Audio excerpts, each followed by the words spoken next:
I'm going to come in here and I'm going to do stuff. I'm a bit of a messy bugger and I hardly ever tidy up in here. And try and avoid having too many spiders in your workshop as well. I hate spiders. Welcome to Hairy Steve's workshop.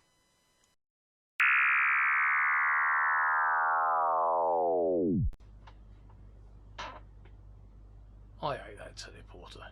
I'm sure it's faulty. Anyway, hello, and it's Hairy Steve back in the workshop. And this evening I thought I'd do a quick follow-up video to the sort of smashed together how I built my workshop type of thing, which I cobbled together the other night, and have a bit of a better look around the workshop, show you what I've got, how it all sort of came together, yeah, just generally show you how I put my workshop together, how I set it all up, where everything is, why it's there, and yeah, see if I can help a few other people figure out how to set out workshops and where everything needs to be and so on. Okay, the starting point for my workshop was this workbench, which was already here. It's been here for several years. It's next to this window, which is south facing into some dark. It was originally just a simple bench. I had a shelf underneath there. There was loads of wood all underneath there, which I've got rid of most of it. There was a load of spiders all over it, so I'll kind of shooed them away. But there's still quite a lot left, as you can tell from all the cobwebs. But yeah, the workbench being here kind of set the layout of the workshop, as it were. So I couldn't really move it. There's a fridge next to it there, which meant I couldn't move it that way. Loads of shelves there, which meant I couldn't move it that way. And to be fair, being right next to a window, quite handy anyway. So that was the first thing. The second thing was at the back of the workshop. I could only sort of get away with using up to that wall realistically. So I've put some shelf units across there to kind of box the area in a little bit and make it feel like an actual separate room rather than just a bit of space at the end of the garage, which is basically what it is, but you know, at least it feels almost like a separate room now with that lot there. There's still a walkway through there. So those were kind of the main factors working out where everything needed to be. The main thing when you're setting out a workshop is everything you use on a regular basis ideally needs to be within arm's reach, otherwise it just gets, you know, a bit pointless. So I've got this big drawer unit here which I salvaged from work. I've taken the top drawer out there partly because one of the drawers was missing, which was originally down there, but this one, if I plug anything in there, I can't open that drawer. So I thought, well, I'm missing a drawer, I might as well be missing that one. So these have all got commonly used things in. So we've got pliers, side cutters, scissors, screwdrivers, nut drivers, files, sanding sticks, knives, drill bits, taps. You know, they're commonly used stuff that you'll need on a fairly regular basis. A lot of it is kind of randomly strewn all over the place because I'm a bit of a messy bugger and I hardly ever tidy up in here, but I do occasionally. So yeah, nice Tamiya side cutters there, which I really should put away before I lose them. I've got a couple of these little drawer units here as well. There's not a lot in these because they're on the side of the workbench and stuff just sort of accumulates in front of them. So this is stuff that I don't necessarily use a lot, but it's all small bits and pieces which benefit from having these small drawer units to put them in and organise them in. If I need them, they're there and they're relatively easy to get to. My bin up there, so that's easy to get to. So if I have a spillage of oil or paint or anything on here, I can just mop it up. Oh, that's the other thing, kitchen roll. Keep plenty of kitchen roll on standby in case of accidental spillages of some form or another. Anyway, bin. I've got my gloves there for when I'm painting. I do tend to reuse my gloves, so I've got various gloves for different, like those ones I've been using with green paint, those ones with black primer, those ones there with white paint and so on. My fan, because somebody has to love me, but also it does get quite warm in here, so it's a bit noisy, so I do tend to turn it off when I'm recording videos, but it does shift a decent amount of air, so it's quite nice in the summer on hot days. My cup of tea, of course. So yeah, I'm digressing a little bit here, but basically anything which you need to be able to get hold of within easy reach of the workbench. This lot down here is, a lot of it is still empty actually. I haven't really put much down here. So these are all wooden drawers, some are divided, some aren't. There's some bits and pieces in there for when I start painting more Games Workshop miniatures and stuff in here as well, and there are some terrain painting sets up there. That there is a set of paintbrushes, but again, most of them are up on the workbench at the minute. And that rack there has got a load of paint in it, so it's got like the Tamiya pots at one end and some Games Workshop pots there, and then this lot is mostly weathering stuff, and that just sort of slides in there, which is quite nice because it's easy to get to. Got some soldering bits and pieces on the floor down there, and then in these drawers up here, again most of these are still empty, but there's some plastic in there, some brass in there, that one's empty, some stickers, some cocktail sticks and kebab skewers. These are really handy for blocking up threaded holes in parts when you need to paint them, and also some smaller parts you just glue them to the end so you can hold them without getting your hand covered in paint. They're really helpful. Some more nuts and bolts, that kind of thing. Electricity, I'm quite lucky in here. I've got a double socket up there and a double socket over there. Okay, one of them, as you can see, has a fridge plugged into it, so I can't use that. That black one is for my lamp, which I'll come on to in a second. That unit there is quite handy because each output is individually switchable. So say for example that one is my old angle poise light, which I do still use occasionally, but that's permanently switched on and I can just turn it on from there rather than having to reach up there. So if I need to turn it on or off, I can just do it from there. I've got the charger there for my GoPro. I've got those two there. That one is for the fan. That one is connected up to that. Now the main reason I've got that there is if I want to do some soldering or want to use a Dremel or something like that, the last thing you want to do is have a soldering grey wire running right across the middle of your workbench, so every time you move the wire moves and knocks everything flying. So I've put a double socket just down there. It's stuck to the workbench with double-sided tape. It ain't going anywhere, and it's turned on and off just on there. So piece of cake. What else? I've got some more shelves down there, which I'm not sure I'm ever actually going to need because I've got quite a lot of shelf space over here. But to be fair, you can never have too much storage in a workshop. That was the box that came in, but it's quite handy because it's nice and solid and sturdy, so I use it as a painting table. So if you get yourself a decent sized and heavy duty cardboard box, don't throw it away, keep it, use it as a painting table, because I can just chuck that outside, put some bits on it, spray them. You know, it was free at the end of the day. There's a lathe there and a milling machine.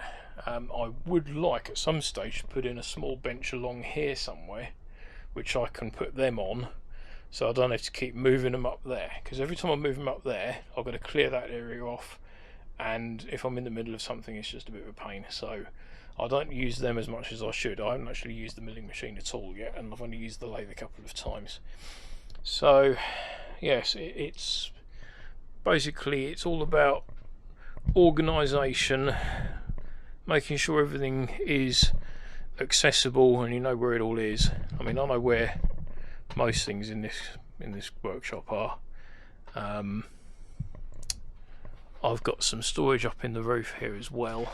That box there and that box there are the boxes for the Anscombe truck at the back there and the Volvo logger, but realistically you could use them for any of these trucks, because these are the 77 litre really useful boxes, the ones which they claim were designed for Christmas trees, but everybody who's involved with model trucks know that they were actually designed for a model truck because they're exactly the right size. I think they just sort of designed it around a model truck and then figured out that a Christmas tree would fit in it as well. So, you know, win-win. But yeah, it's quite a nice little area, this. Just going to sit down so I can show you the workbench that I've got here. It's at a nice height. I've got my nice comfy chair. I've got my R9 daylight lamp here, which, okay, it was expensive, but it is worth it because, you know, very, very good illumination, and it just, you know, you can just see what you're doing, really.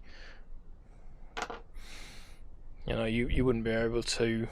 Hang on, I'll show you. There you go. We'll turn that off, and we'll turn that on. Look at the difference. You know, that light is a hell of a lot more yellow than that one, and you can see the difference.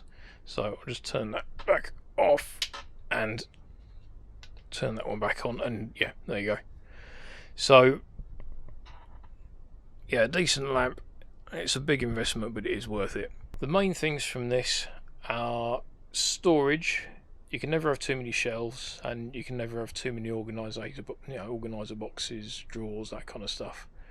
And anything which you're using on a regular basis, just keep it as close as you can, within arm's reach if possible. It'll just make your life a lot easier.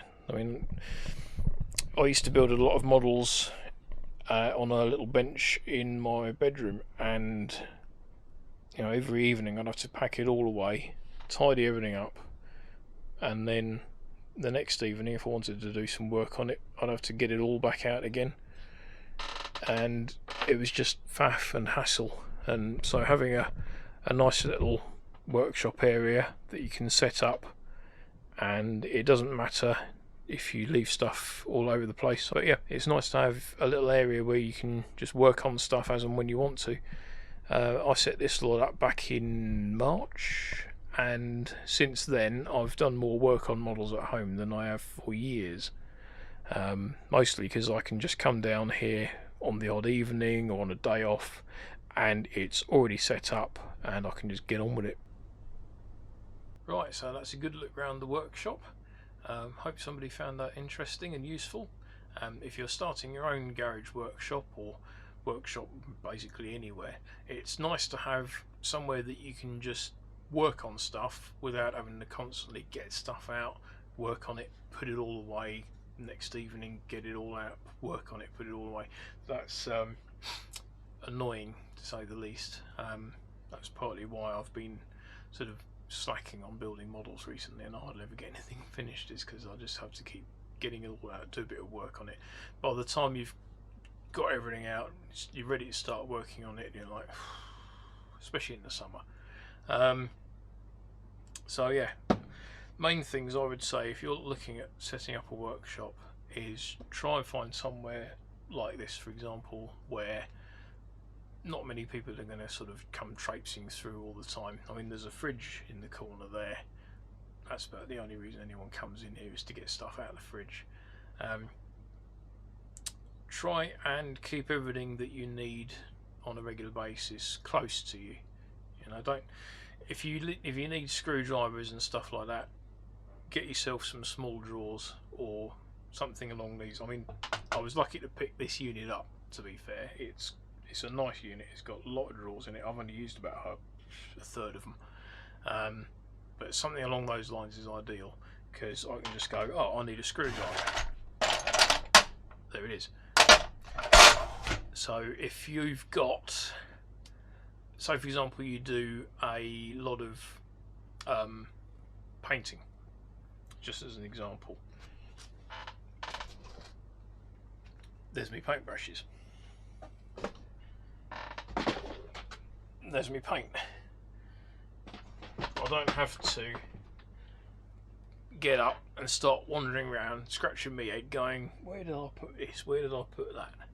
I mean, I do a little bit at times because I put things down and I forget where they are, but that's my fault.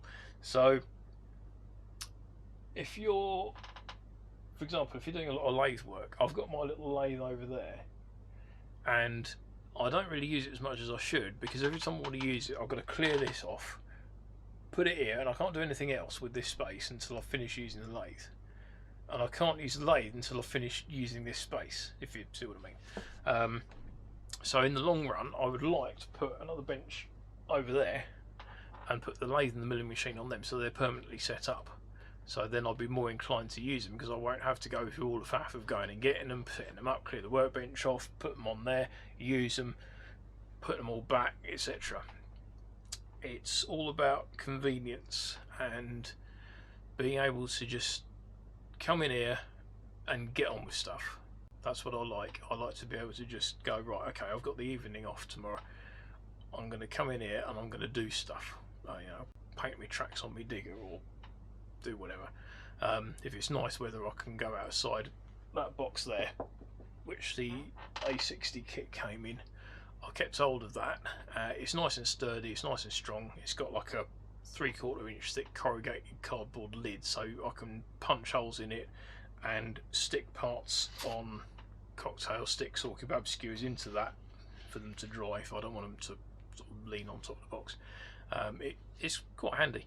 I never really intended to keep it, but I was going to chuck it out, and then I thought I need to put these parts on something, and I thought, well, I don't really want to put them on the floor, and I don't really want to put a load of newspaper down because newspaper blows everywhere and it's a pain in the arse. So I'll just put that box on outside in the garden, and that'll do. I'll keep that. A few creature comforts as well wouldn't go amiss. I mean, at some stage I'd probably put a kettle in here, but to be fair, the kitchen and the kettle are like 20 seconds that way, so I don't really need to, even though my tea has completely gone cold by now.